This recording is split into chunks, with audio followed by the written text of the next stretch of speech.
power sweep. Actually, it's the lead play in our offense.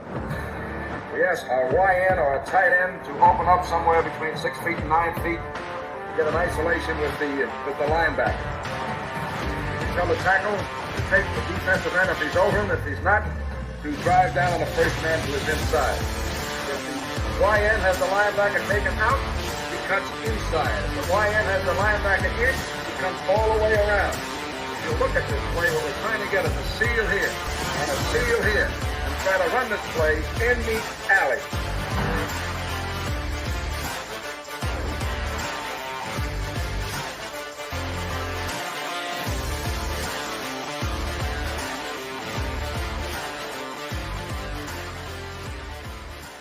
Hey, what's up, guys? Welcome into Packers Total Access. My name is Clayton. You can check us out on packernet.com. Find me on Twitter at Packers_access. Email us, PackersTotalAccess@gmail.com. Text us, 865-658-5824. Flying solo this evening. Got a bunch of date mocks out there tonight, I believe. Now, Emilio just texted me. He's helping his future sister-in-law move. He and his wife, or fiance, I should say, are helping with that. Jacob's at work tonight. And Tim taking a little time off as well. So we could have skipped the show, but I decided, you know what? Let's go live anyway. Let's talk a little ball here this season. I had a little bit of time as we're kind of wrapping up the week here at the Bailey Ranch. But hope everybody's doing well. Give a shout out to everybody in the chat. We got Dick in the house. We got A-Fam. We got Eric Sutherland. Andres, good to see you, buddy. Let's see, Greg in the house. We got Eric Sutherland. All right, man. I'll see you, bub. A-Fam. Jacob Bus listening at work. Don't you get fired, Jacob. What are you doing, bub? Come on now. Let's see. We got United Bates in the house. Mr. Dane Stromstad. Appreciate you swinging through, buddy. There you go. Said, happy to have a podcast to listen to this evening. Hey, happy you're here, man. M. Smitty. Who else we got in here? I think we got everybody. Coach Lynn. What's up, Coach? Good to see you, bud. Yeah, man. You're welcome. So we'll cover a lot of different things, man. We'll just kind of go scattershot. We had that graphic we were going to hit on last night that I forgot to get to on the GM rankings. I thought was kind of cool. Also, let's just lead it off with this right here. Check out this quick video of J.J. McCarthy throwing a pass, man. That's not looking good, is it? Look at my man right here. Listen, does it mean anything? No. But anytime you get a chance to poke fun at the Minnesota Vikings, we're going to do it on this here podcast. That's a pretty bad look there, JJ. You got to step into that throw, bub. Obviously, I tweeted it out earlier, too, poking a little fun at the Vikings, hashtag skull, and put Bob Uecker saying just a bit outside. He tried the corner and missed, so always fun to make fun of Viking fans for sure. But as we get into everything this evening, let's do this. Let's give a quick shout-out to our good friends over at Ticket King, the official ticket provider of Packer Fan Total Access, Wisconsin-based since 1992, specializing in Packers tickets. They are Wisconsin's largest ticket source, with offices next to Lambeau Field as well as in Milwaukee. You can click on the link in the video description that'll send you to theticketking.com, where you can register for free as a customer. Get yourself ready for that schedule release coming up next week. I'm really, really excited about that. Kind of see what dates fall where, when we're going to make a trip to Lambeau. Obviously, we got the draft coming up next year, too. It's going to be a lot of fun. So anytime the Packers are having any kind of events like this, whether it's home games or any events in the area, make sure you check with Ticket King there locally. Again, that's theticketking.com, the official ticket provider of Packer Fan Total Access. We appreciate them sponsoring the show this evening. Let's get right to the GM rankings. I thought this was cool. I'm going to go ahead and kill my cam, too. I'm going to try to lean on the chat a little bit tonight since we're flying solo, and we'll kind of get your all's takes on this. Yeah, I like it. Coach Lynn says scattershot like Gooch draft strategies. Hey, it seems to be working, man. It seems to be working. There's no doubt about that. But here are the GM rankings according to Pro Football Network.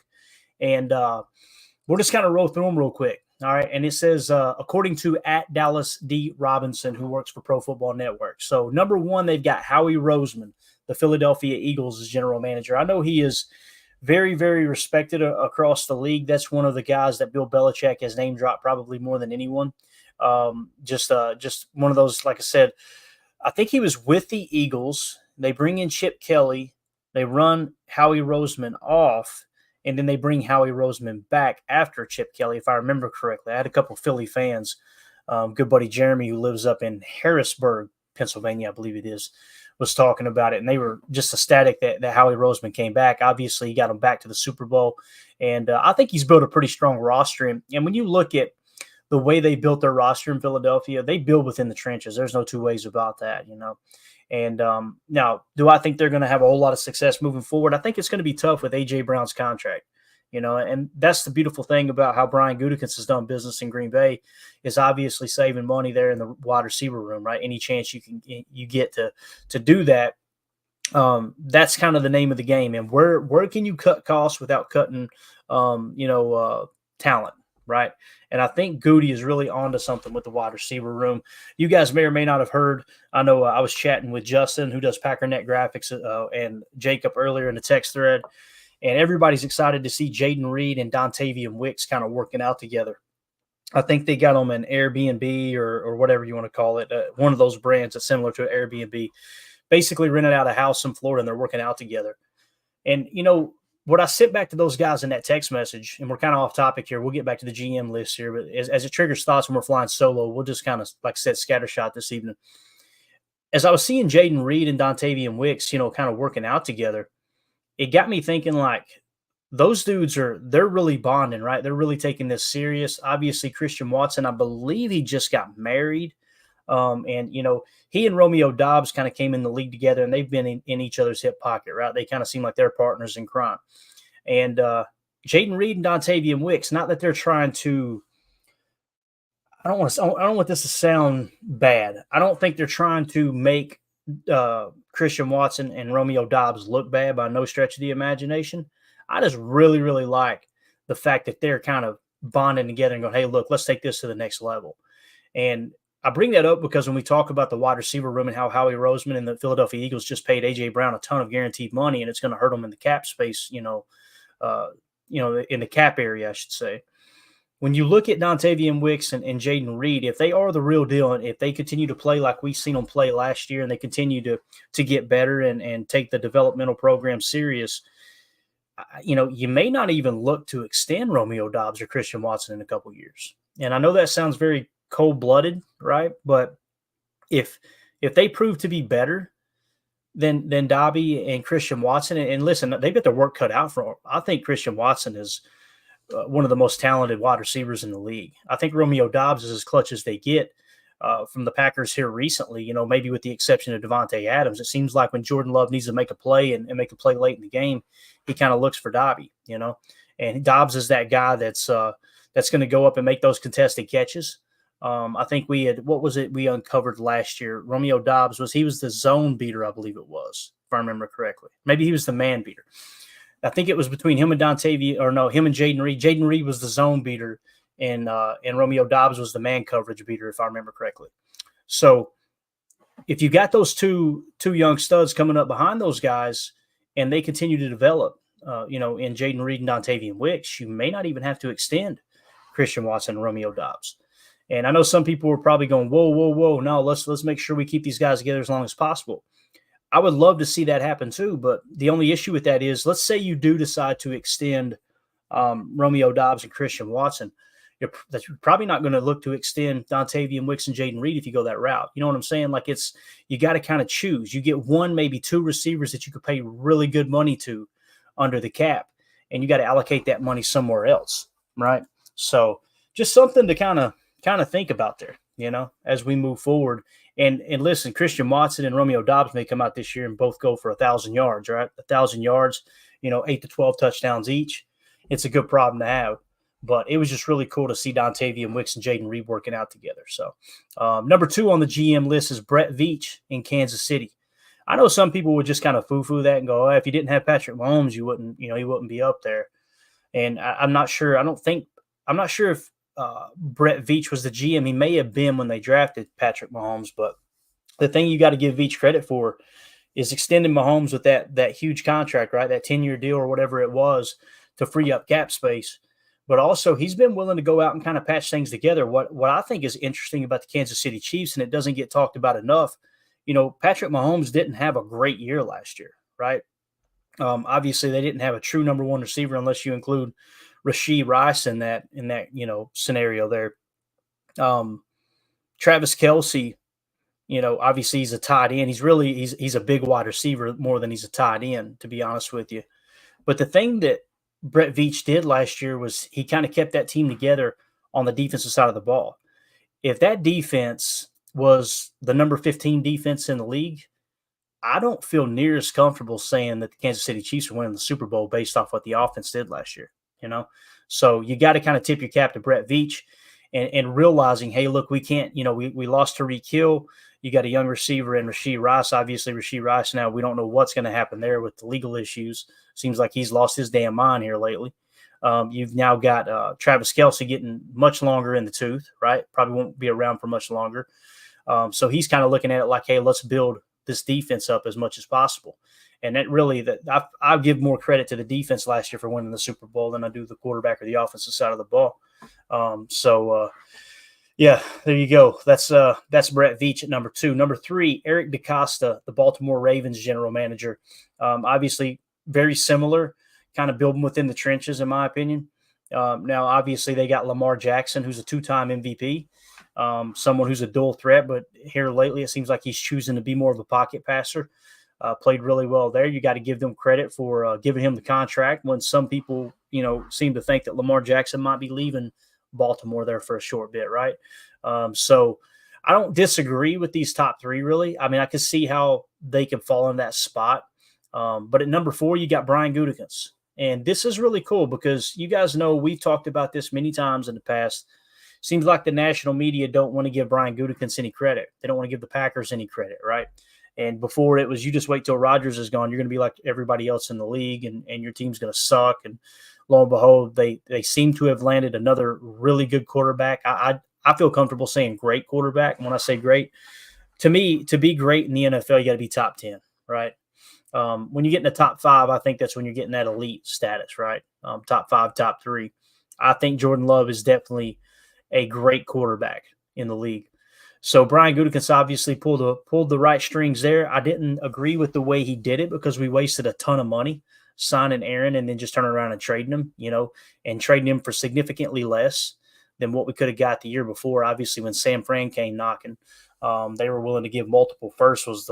If I remember correctly, that was the rumors that were on the street there.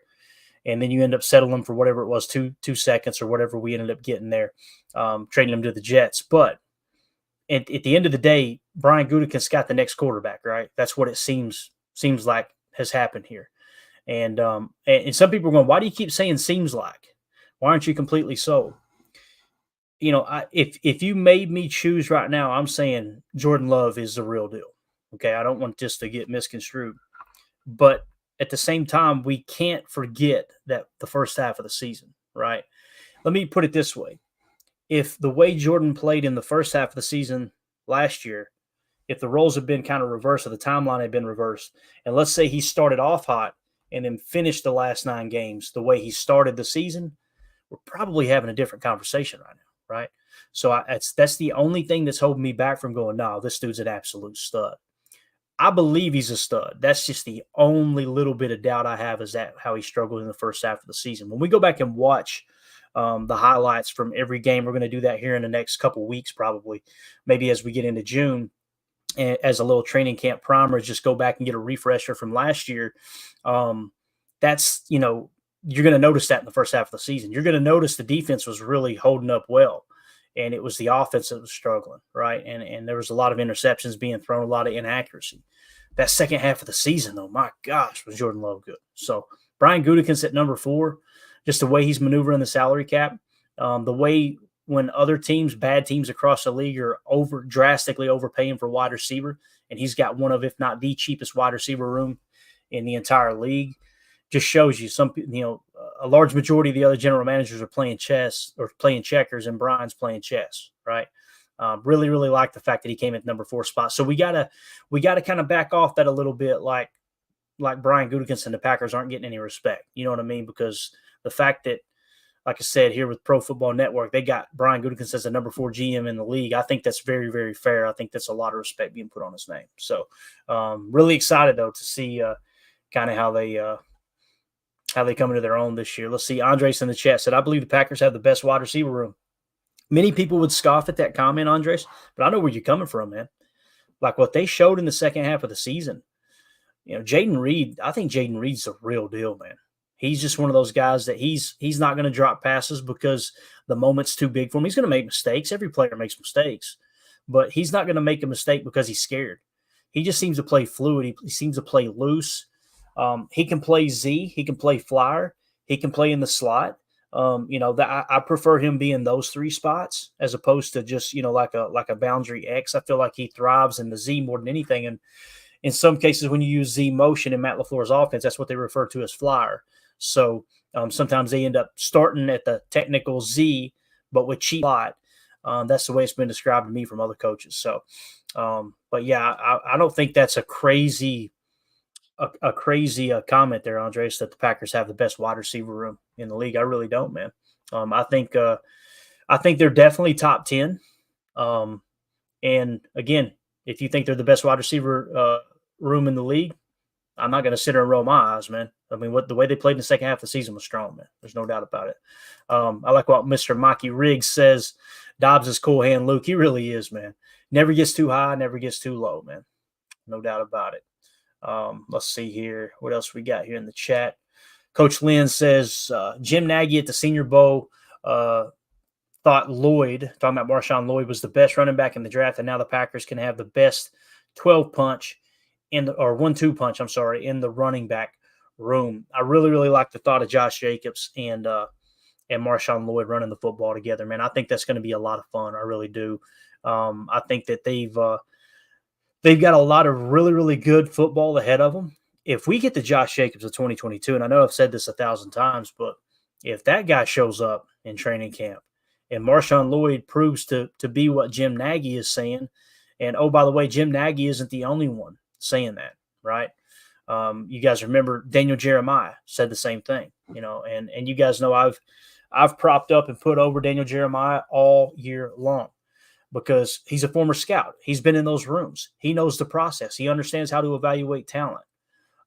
That's why I take his opinion way more serious than I do like a Mel Kiper or some of these other quote-unquote draft experts, including the ones on Packers Twitter that seem to think they've got everything figured out and the GM is stupid if they don't draft the guy that they take or that they think they should take. That stuff makes me cringe, man. You talking about getting secondhand embarrassment. I get it every single time. So, but since Coach Lynn brung up Marshon Lloyd, we got a quick video from Packers.com we're going to hit. This is on Marshon Lloyd that the Packers actually posted on their Twitter account. You can go check it out there for free. Obviously, go give it a retweet, give them a follow, all that stuff. Give it a like. Also, check out their YouTube channel. It's probably on there as well. But here's a quick little one-on-one look with the Packers' new running back, third-round pick, Marshon Lloyd. I'm Marshon Lloyd, and here's a little bit about me. In the NFL level right now, get a lot of comparisons to, Josh Jacobs is here right now, and then DeAndre Swift, just a mixture of those two. Just elusiveness, being able to, get in and out of the cuts, break, and then get vertical, go 0 to 100 real fast. Foot race, Lloyd wins, touchdown. My favorite hobby off the field is Call of Duty. Best Call of Duty player you'll probably meet. I play with a lot of my teammates, so I feel like that's something big that I've been able to, contribute to my life.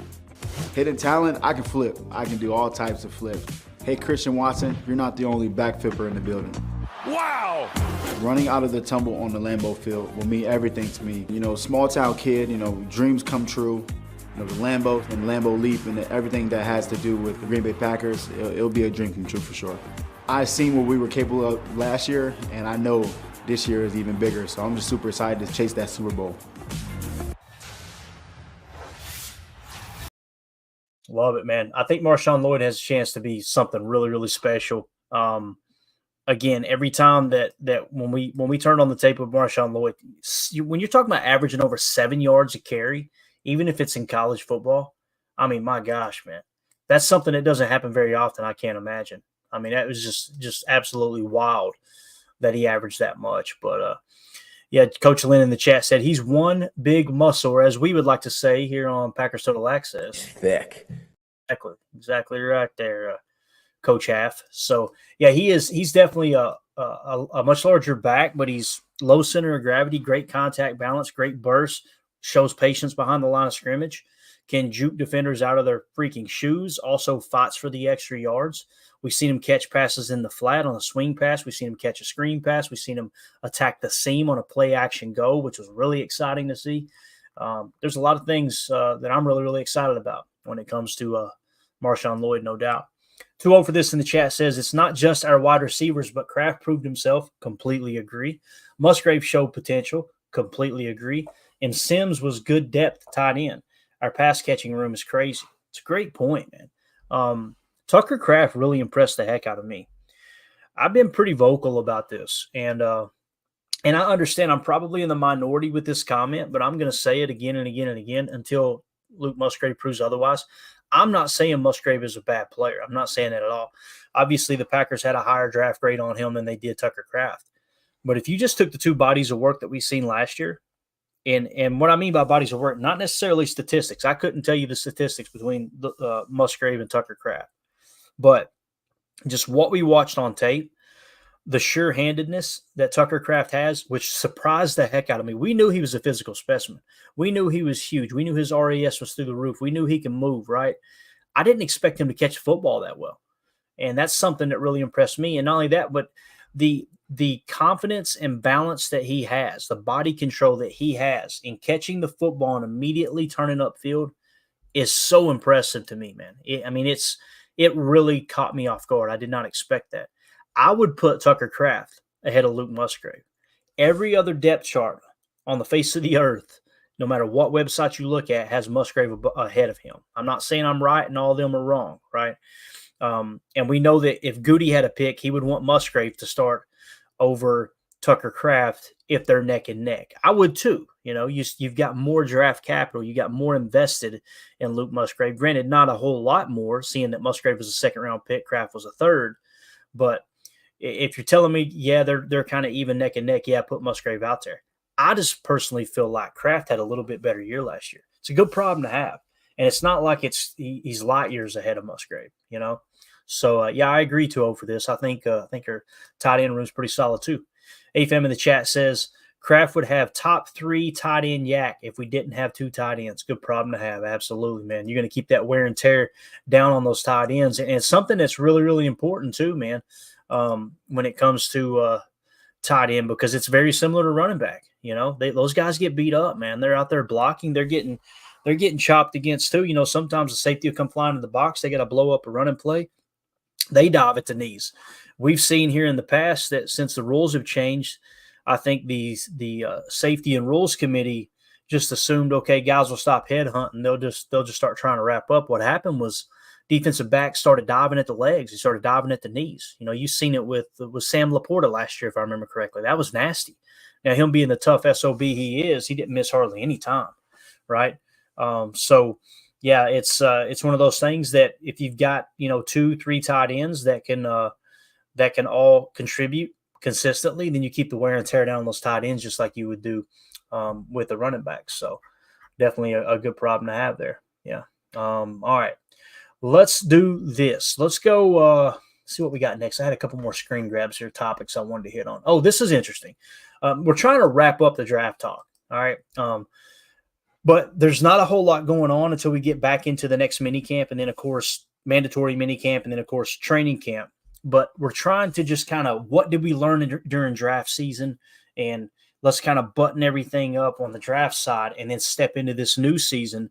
And we'll go back and watch the tape from last year, watch the highlight reels and go, okay, what happened in week 1, 2, 3, 4, 5, all the way through week 18. And just kind of get a refresher on, okay, here's how the season went.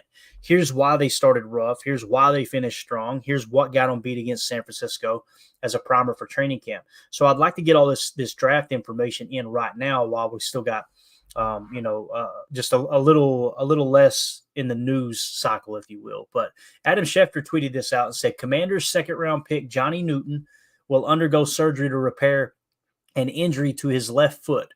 About 4 months after the defensive tackle had a procedure done for a similar injury on his right foot. So you guys know Johnny Newton was a player that got mocked to us several times, right? He kept falling to us in the draft, and it was just like, yeah, man, I'll be totally fine with Johnny Newton. I'm not suggesting that teams thought this going into the draft. It sounds like this is something that just happened recently, and maybe it didn't, but I don't want to sound cold-hearted here, but thank God we didn't draft him, right? And it's the perfect example of when you get into draft season, I'm sitting there going, man, Johnny Newton's great value at 25. If he's somehow there, somehow, some way, then let's take him. Now you'd be sitting here looking at, okay, how long is he going to be out? Is he going to be ready for camp? And it is a position that some would consider us being deep at. Now, I have disagreed that the defensive line is as good as some people say in the past, but that's with a 34 front. Now that we're not two-gapping, probably going to be a whole different beast here with Devontae Wyatt, Kenny Clark. Carl Brooks is going to be a stud. Put it on the ticker right now. Carl Brooks is going to be a great NFL player. You've seen it all over the tape. You heard the coaches constantly bragging on him. Like, he's a guy that's going to be a force to be reckoned with in a one-gap scheme that we're now running with this 4-3. So I'm really excited to see how he does. But again, I just wanted to kind of hit on that. Like, it's important to – you're not going to hear me take victory laps on this podcast. I think it's tacky. I don't think listeners want to hear someone say, I told you so. I told you so. Didn't I tell you this? That stuff makes me want to throw my phone through the computer screen when I hear other people say it. So I try not to be that guy. I'm sitting here telling you I would have been in favor of drafting Johnny Newton with the 25th pick. And, man, that would have sucked if this injury would have popped up.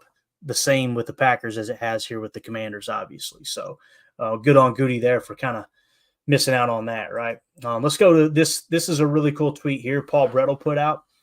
Packers pass game coordinator Derek Ansley on Jair Alexander. Now, he quote tweeted a previous tweet he put out. I love Paul Brettel, man. He does things so organized. His original tweet or previous tweet said, Jair Alexander finished off 2023 strong and has carried that momentum into the offseason. Alexander's play will play an important part in Hafley's efforts to turn the defense around. Quote, Jair's been outstanding. He looks great. Talking about Jeff Hafley.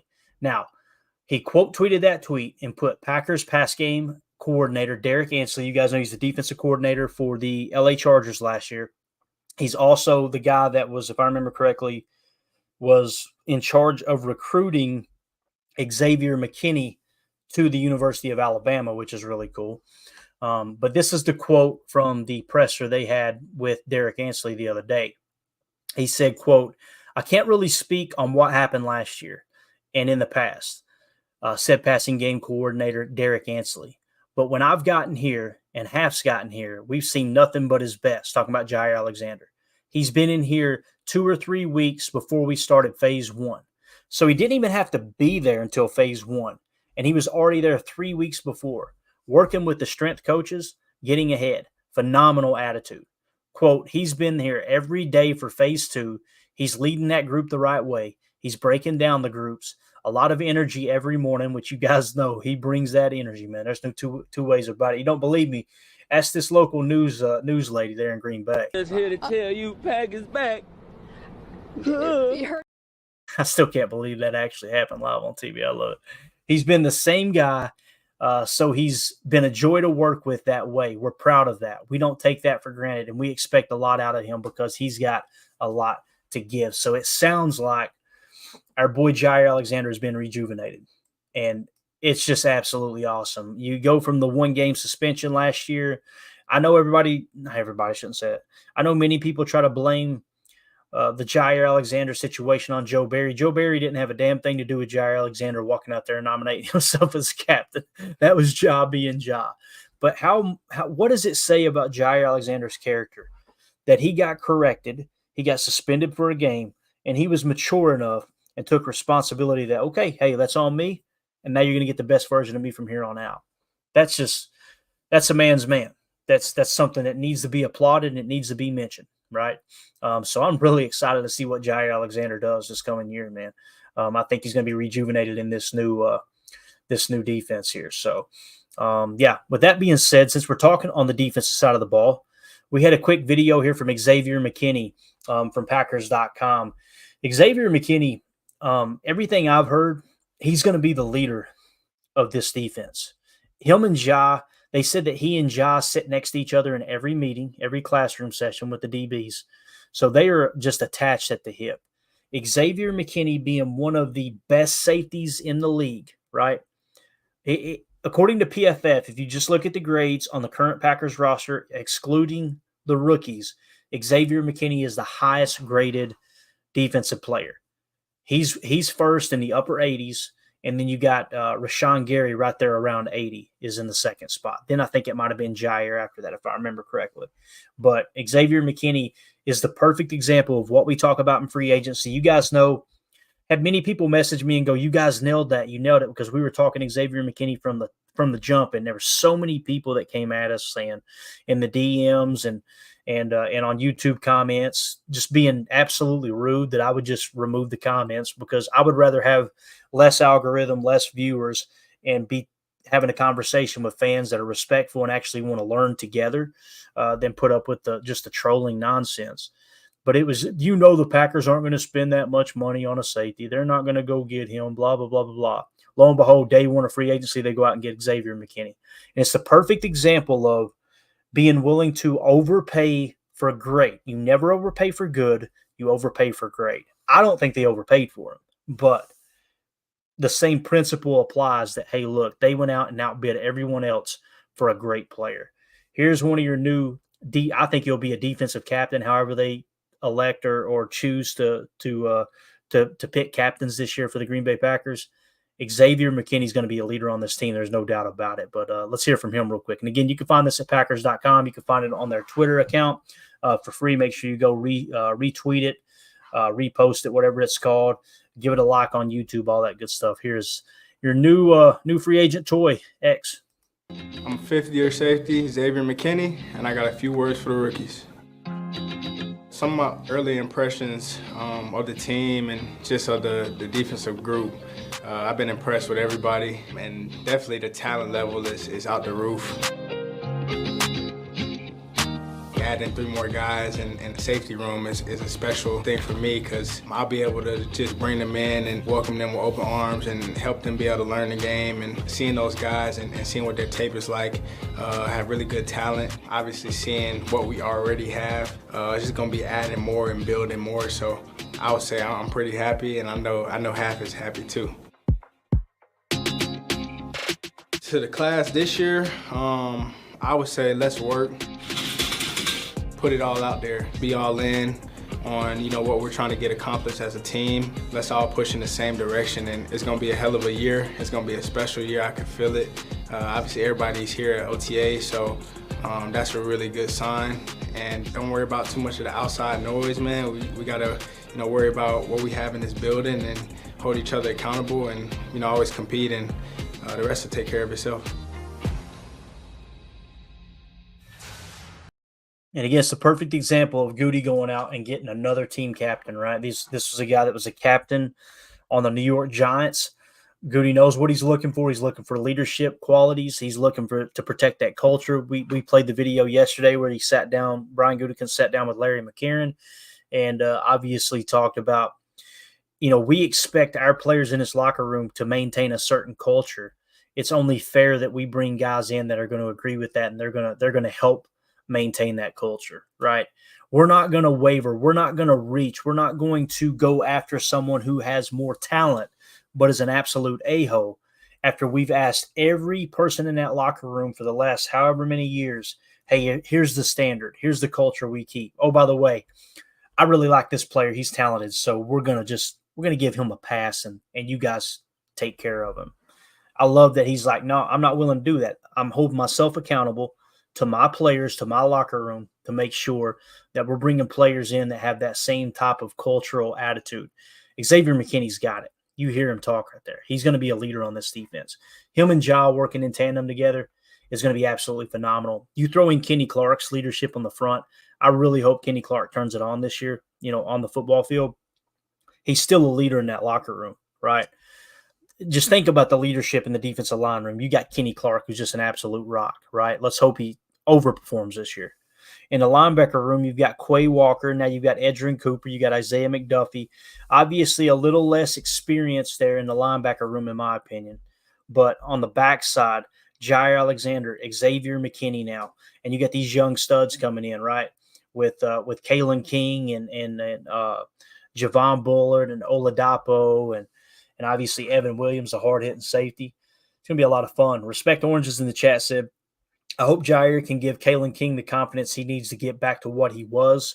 We all know Ja has confidence to spare. That's a great point. You kind of seen it with Carrington Valentine last year. I'm a Kentucky fan, guys. I'm sipping iced coffee out of a Kentucky Wildcats cup right now. All right, that makes me a super fan. I'm just joking, but I want Carrington Valentine to play out of his mind because he's a Green Bay Packer first and foremost, but he's a University of Kentucky Wildcat, you know. And anytime someone like that rises to greater stardom at the next level, you know, just getting drafted, let alone rising to stardom, it's going to help the university. It's going to help their recruiting cause, right? All that ties in together in how they perform at the NFL level. But I'm not going to BS you guys just because I'm a Kentucky fan.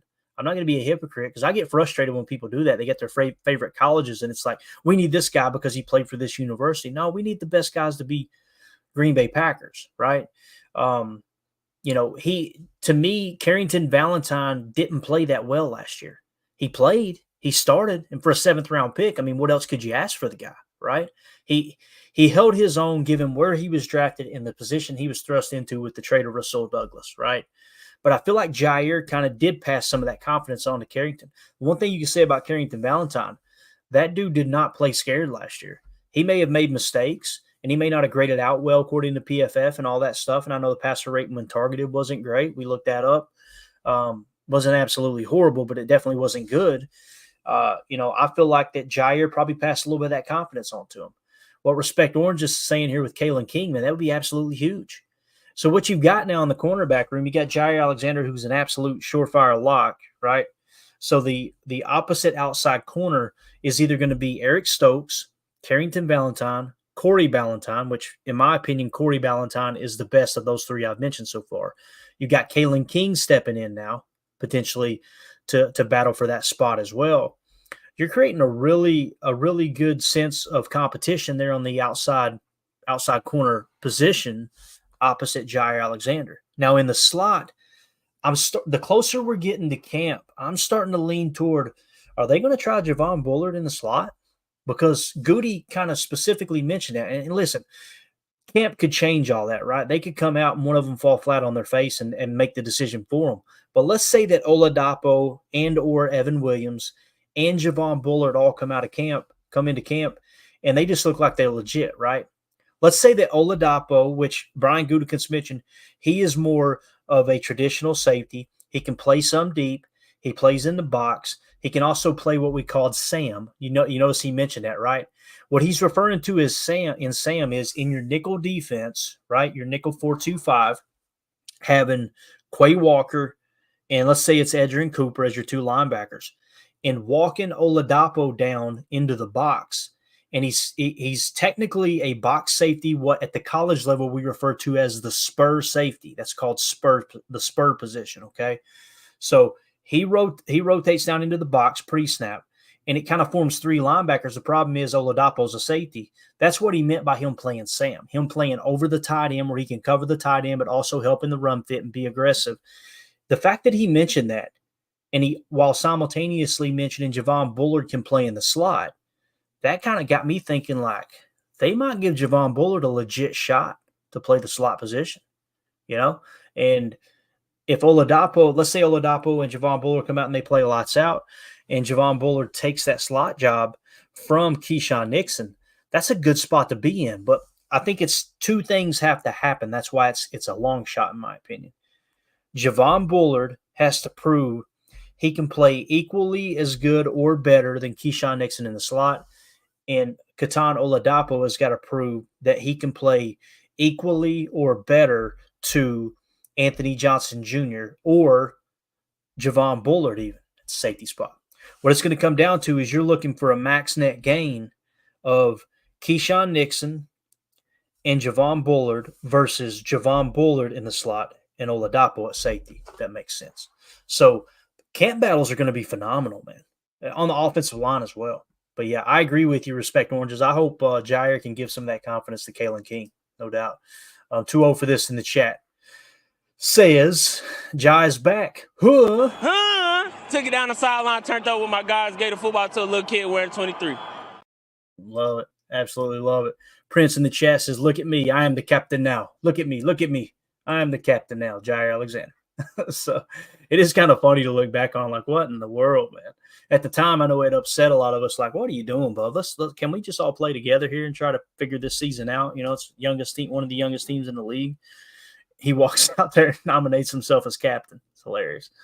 I'm glad we can laugh about it now because it aggravated a lot of us last year. Doug Pointer in the chat says, so cool the Pack saw what they wanted in free agency and let nothing deter them. And that's a big misconception of Brian Gutekunst. On this show here, on this pod, I'm going to criticize Goody when he needs to be criticized, right? Not when he needs to be criticized. That sounds very, very condescending, very egotistical, I should say. I'm going to criticize Goody if I disagree with something. Now, I'm always going to end it with, he's a professional football general manager, and I'm a dumb redneck from Tennessee, right? But everyone has a right to their opinion, and I'm going to voice that if I disagree with them. There's some people that they get mad if anyone says anything bad about Brian Gutekunst, and I'm totally against that. I'm going to push back on that. You can tell when someone's biased. Like, you can go to their Twitter account, click on their profile, hit the search bar. It'll search through all their tweets and just type in Brian Gutekunst. And some people, you will not find one single negative comment about Brian Gutekunst. To me, that's biased, right? And it's not that you would go on there to bash them or you would bash them in the comments here, pretend like we know more than them. But when people, the same people that get mad when someone just disagrees with a move that Goody makes, never have criticized them in their whole adult life, I just kind of throw their opinion out the window, man. That's what I think people mean by Goot Liquor. Is like the dude does nothing wrong, is what you're saying, right? That kind of, anyway. I think Gutekunst is a top 5 GM. I believe him being number 4 on that list, I think he's deserving of that.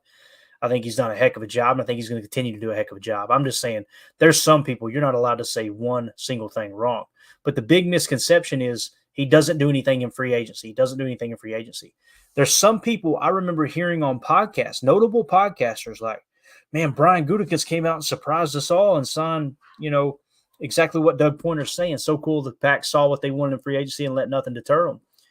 Man, that's not like Goody. What are you talking about?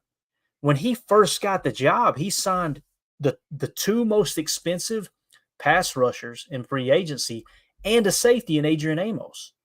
Like, he's proven he will overpay for great. And he knocked it out of the park with the 2 edge rushers.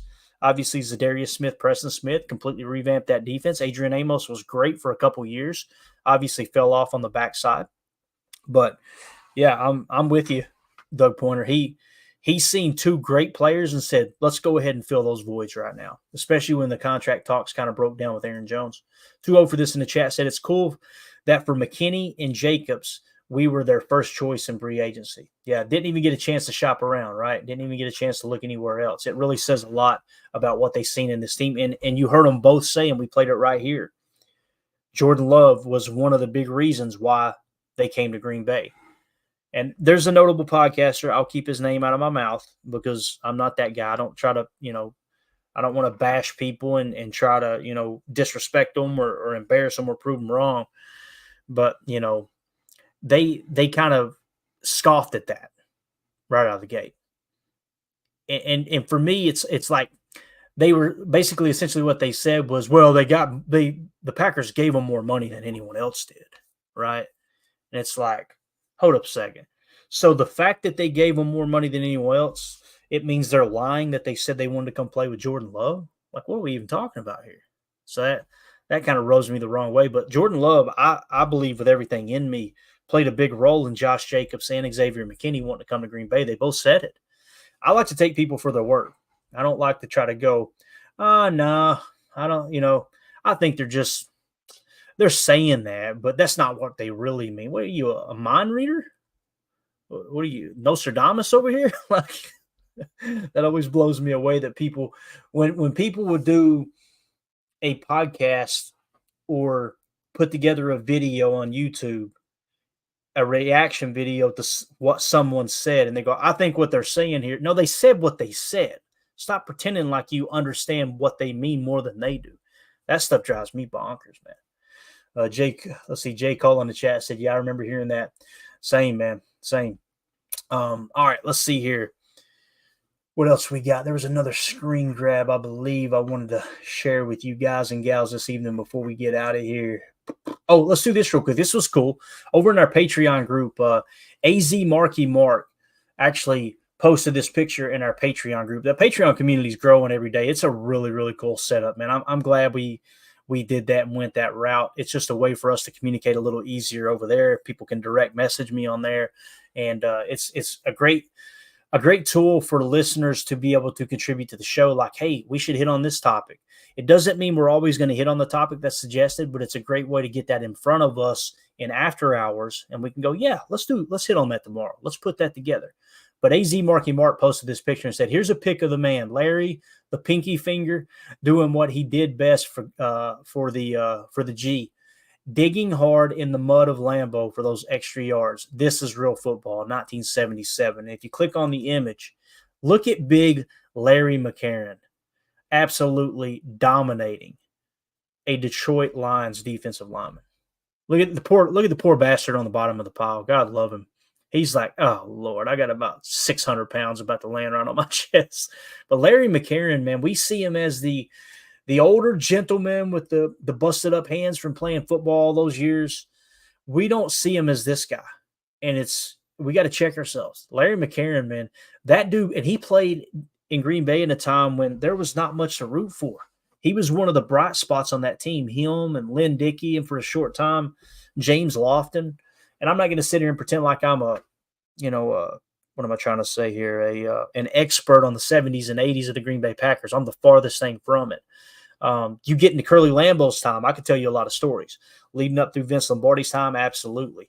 Anything after 2003, I've been pretty much a fan and got to experience. But those guys that just kept football going in Green Bay and just busted their ass the entire time and did things like this that you're seeing in this picture with Larry McCarron, you got to tip your cap to them and just be thankful. And thankful to the fans. And I've said this multiple times, and I'm going to continue to say it on this podcast.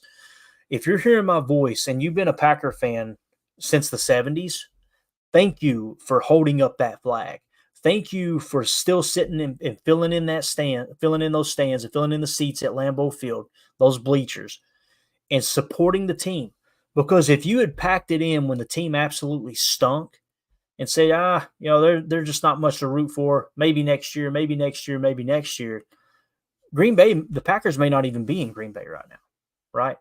All that, they're just thin threads that the Packers were able to stay a publicly owned team and stay in the one of what I think is one of the greatest cities in the entire United States, in Green Bay, Wisconsin, is because fans like you were willing to go out and sit in the cold when the snow was flying and the sleet and the rain and all that when the Packers absolutely stunk. And it needs to be said that people like Larry McCarron, they were out there absolutely playing lights out and dominating and being a team captain, all those things. It's important, man. It's just so, so important. We got a special guest here. This guy right here is about to get fired, I believe. What are you doing, Joe? I'm at work on break. Just got a couple minutes. I figured since you're solo, I'd call in. Cool, man. Yeah, we're at the 48-minute mark. We'll be wrapping up here shortly, I would imagine. Look at this picture of Larry McCarron. Can you see that? That's pretty sweet. Yeah, I seen it. It was AZ Marky Mark sent it over to me in the Patreon group. I think I'm gonna have that framed and put it in here, man. I got nothing but black and white photos in the studio. That would be a really, really cool one to have right there, man. But I don't know. Have you been listening to the show the entire time or no? Yeah, there's a little gap. I had to pause it here and there, so I'm probably delayed 7 minutes or so. Gotcha. Well, before I let you go, man, what's on your mind tonight? Did you get maybe something you caught already or anything you want to talk about?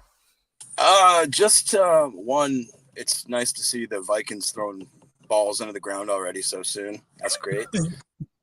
Especially while I'm in Minnesota right now. Screw you, Vikings. I hate this place. Other than that, it's nice to see how Jair's responded to the criticism, like you said. So the fact that he's taking it real serious, I think if anything, it made him step his game up when they signed somebody like Xavier, because I think it's been a while since we had a true leader, like a Clay Matthews or a Charles Woodson type, AJ Hawk type. I really want it to be, Gary seems like he's not quite the leader that I shouldn't say that, but he's not like the vocal leader that I really want him to be as much, and doesn't have that. He's a beast, right? He's a monster, but I know what you mean. He doesn't feel like he's the vocal leader of the group. Yeah. Right. But yeah, man, other than that, it's just good to see the guys gelling.